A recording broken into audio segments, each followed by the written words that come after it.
The Nothing But Ball Top 10 heading into Week 8 of the college football season. If you're new to the show, the way that we do this poll, it is protected from the AP poll. It is protected from the coaches poll. We just watch the games, much like you, from sun up to sundown, give you our thoughts on the top 10 teams. Now, I want to make this clear as well. This is not a projection. I am not predicting who's going to win the national title, though we've done that before on this show. I'm not predicting who I think is going to win the conference, though we've also done that on this show. These are the top 10 teams as I see it right now, based on playing actual football games. I'm not talking about strength of schedule. I'm not talking about resume. That's baked into a degree. But these are just the top 10 teams that we see right now across the college football landscape. So, at number 10, a new entry into this poll. We have the North Carolina Tar Heels. Got a nice little dub over Miami. Don't look now, but North Carolina's undefeated. North Carolina could very well find themselves playing for the ACC title in Charlotte when all the dust settles. Now, obviously, we have a fair amount ahead of us before we get to that point. They still got to play Duke. They still got to play at Clemson. Those are probably the two biggest games left on their schedule. Drake May is a given. Like Nick Brake, big Drake May fan. He actually called the North Carolina win over Miami. So hat tip to Nick Brake for getting that one. But the defense is the key here. The defense is a beautiful word if you're in Chapel Hill. They are better. Not elite, not phenomenal, not best in the country, but they are better, allowing only 21 points a game. So North Carolina just kind of quietly taking care of business. People are going to say, well, they only have one ranked win. I don't care. They're undefeated. We're going into Week 8. If they get to the ACC title game and they win the ACC, not a lot of people are going to be talking about who they did or didn't play, in my humble opinions. North Carolina at 10 for us this week on the Nothing But Ball poll. At number 9, staying in the top 10. They were in the top 10 last week. They lost. They're still in our top 10 because I think they're one of the top 10 teams in the country, and that is the Oregon Ducks. Lost to Washington on a field goal, and they have games at Utah. They have USC. They have Oregon State. The game against Washington, I hope we get a rematch of because I wholeheartedly believe, based on what we've seen to this point, those are the best two teams in the conference. Probably within the top 3 quarterbacks. Caleb Williams probably is still the best quarterback in the conference and in the country. I think Oregon controls their own playoff destiny. I really do. That, which is not something I would have said going into the season if you had a one-loss Pac-12 champ. But the Pac-12 is so strong this year before they turn the lights out on the conference that I think if they were to beat Utah at Utah, beat USC, beat Oregon State, I think those would be more than likely 3, maybe 2, depending on what Utah does this weekend, ranked wins. I think Oregon would find themselves in the playoff. I love Bo Nix. Love the way that line of scrimmage is built. Even though they lost the game, we went into this game saying, hey, they're going to bully Washington up front. Oregon lost the game, still bullied Washington up front, ran for 200 yards. So number 9 this week, keep an eye on the Ducks. I think that they will be right in the mix when it comes to Selection Sunday and when it comes to conference championship. I guess it's Friday for the Ducks when it comes to when they play that Pac-12 title game. But you hear what I'm saying. Oregon still in the mix, number 9 this week. At number 8, we got Texas. They had a bye last week. And same thing I said with Oregon is true with Texas. They control their own destiny. I would be surprised if we don't see them play Oklahoma for round 2 in Jerry World for the Big 12 title. I'm curious with Texas how they respond to that Oklahoma loss. I think they'll respond well, but there's still some games on Texas's schedule that are losable. Kansas State's probably the one that you circle. They got to go to Iowa State at some point too. So Texas, they play Houston this week. If they look a little bit lackadaisical coming out of that one, I don't think you pound the alarm, but you kind of feel not mad, just disappointed. Wasn't that just the worst thing to hear? I'm not mad at you. I'm just disappointed. And that would how I feel about Texas if they don't go out and handle Houston how they're supposed to handle Houston. You can't have this hangover where Oklahoma, you're still playing that game in your mind and you wish things had gone differently. They didn't. You got a bye week to flush it. You got Houston, take care of business, and I think Texas will be in the college football playoff should they win out and be a one-loss conference champ. Big if. Very, very big if. Another big if, what if Penn State beats Ohio State this week? They're at number 7 on a Nothing But Ball poll for us right now, and they just throttled UMass, as a good team should do of Penn State's caliber.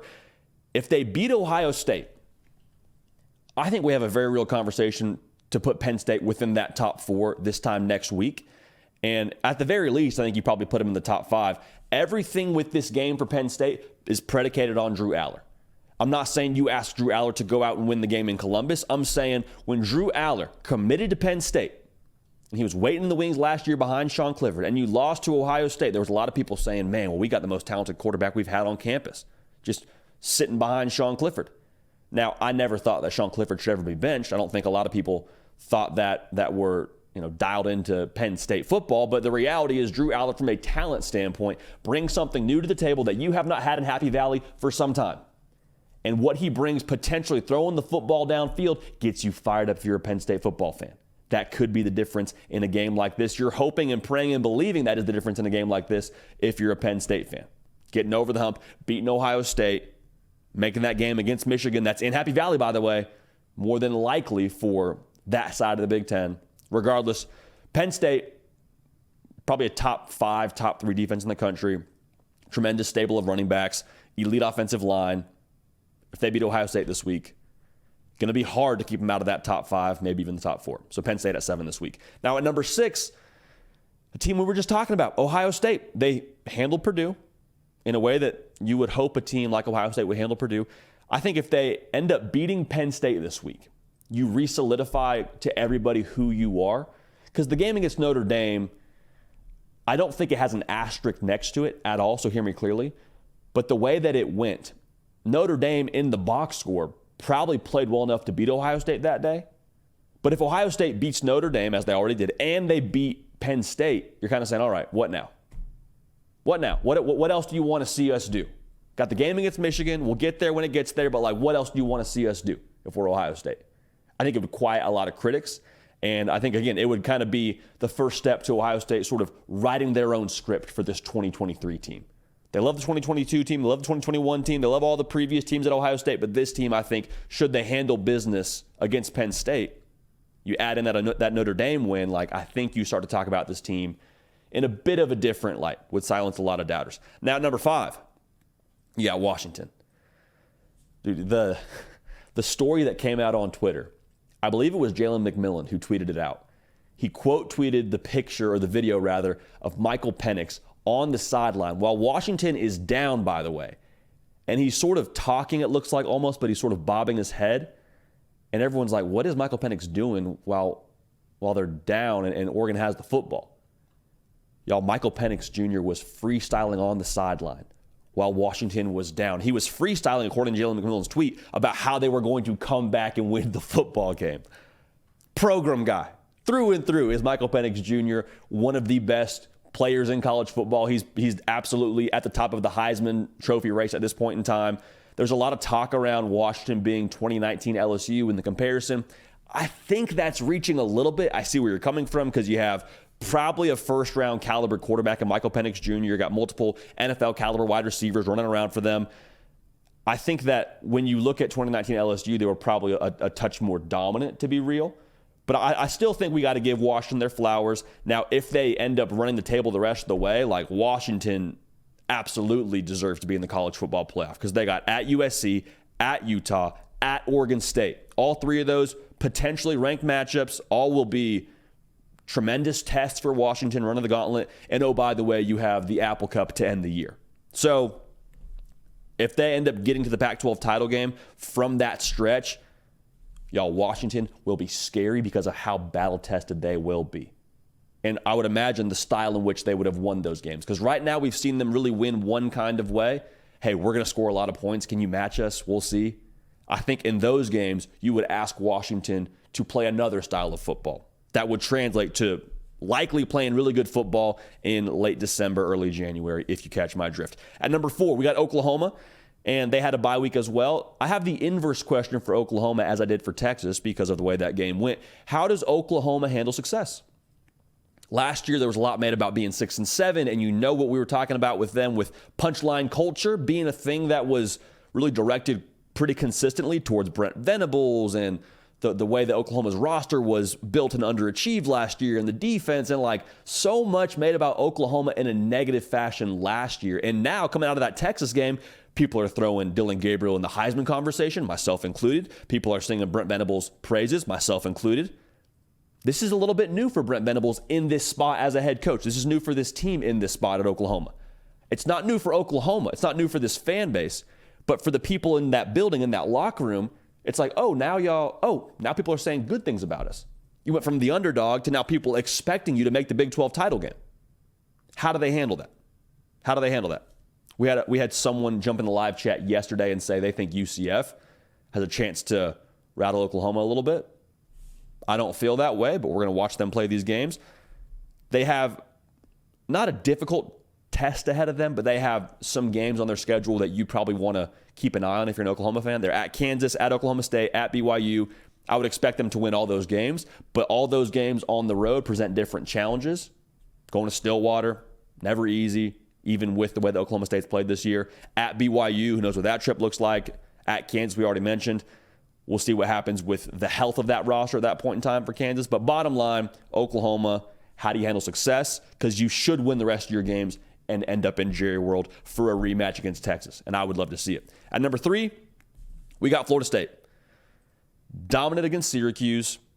And they play Duke this week, which will be a good test. That's a tough defense. They play Miami at home, and they go to Florida. That is the season for Florida State. That is the season ahead of them. That will determine if they end up being in the ACC title game, with the exception, obviously, of the game against Florida. And that will determine their college football playoff aspirations. The thing that would encourage me if I'm a Florida State fan right now is the way that they ran the football against Syracuse. I understand it's Syracuse, right? We're not going to overhype that win, but I do think the fact that you ran the ball for almost 200 yards at 5.6 yards a carry, that was a welcomed thing to see because they beat Clemson. That was awesome. We were there. It was an incredible atmosphere. They threw a big-time dime to Keon Coleman. That was on my Instagram. I was right there. It was like, this is sick. Keon Coleman's catching a touchdown pass to win the game, actually. But the thought is, they did that, but they only ran for 20 yards. If Florida State starts getting the run game going like they did last week against Syracuse, and that becomes a consistent thing for them, hey, hold on. Hold on to your hats because it's going to be a very dynamic offense, continuing to be a dynamic offense, I should say, with what Florida State brings to the table. Again, they're number 3 for us in the nothing but ball poll heading into week 8. And number 2, man, it's been pretty consistent. You got Michigan at 2. And, quite frankly, you can make a case for them being at number 1. But the difference to me with this Michigan team from last year's Michigan team is the control of J.J. McCarthy in this offense. We saw him roll out. Indiana's chasing him, breaks contain, and we've seen him break contain before, but just the way that he did that, he just kind of glided out there, looked very controlled, very calm, delivers a pass to Colston Loveland, and that was a touchdown, and that was kind of a play that I think was a microcosm of J.J. McCarthy's development since he's become the guy at Michigan early last season, and he is very much so the owner and operator of this offense at Michigan. And you pair that with what they're doing running the football, what we already know they can do running the football, with what they have production-wise back on defense. I understand there's a lot of people saying, Michigan hasn't played anybody. We'll have a conversation about that here a little bit later in this live show. But I assure you, with the way that Michigan is rolling right now, they're one of the best teams in the country. And I assure you, should they handle business the rest of the way, they will have earned their spot in the conference title game and in the college football playoff. Because that would mean that they beat Purdue. Okay, great. At Penn State, at Maryland, Ohio State. 3-game stretch to end the season, arguably against the best 3 teams in the conference. Have they built the response muscle enough for November? We're going to find out. But if they go through that stretch undefeated, I don't think there's any question that Michigan deserves to be in the college football playoff. Now at number 1, we got Georgia. We'll get some pushback on this. That's fine. Here's what it comes down to for me with Georgia. They lost Brock Bowers. We're going to talk about that later. Can they three-peat without Brock Bowers? Another segment later in this live show, so stick around. Very interesting stretch right now. Florida, Missouri, Ole Miss, at Tennessee, at Georgia Tech. As of right now, I'm counting 3 ranked opponents. Georgia hasn't played anybody. Well, they blew the doors off a ranked Kentucky team. That's first. They beat South Carolina, and that win has aged in a funny way. And they beat Auburn, and that win has aged in a funny way. Going back to what I said at the top of this whole thing, what it comes down to for me with Georgia, I trust the chef, I trust the ingredients. Let me say that again. I trust the chef, I trust the ingredients. The chef, Kirby Smart, the best head coach right now in college football.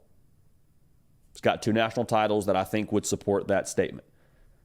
Best roster in college football. From a talent standpoint, you can make a case for Ohio State. You can make a case for Michigan. I understand that. If you want to go ahead and put Georgia in the top 4 to best roster in the country, I think we're splitting hairs there. The bottom line is Georgia has everything they need, in my mind, even without Brock Bowers in the lineup, to win a national title. We have more thoughts on that later in the show. But I think if you don't trust Georgia, you don't trust the organization.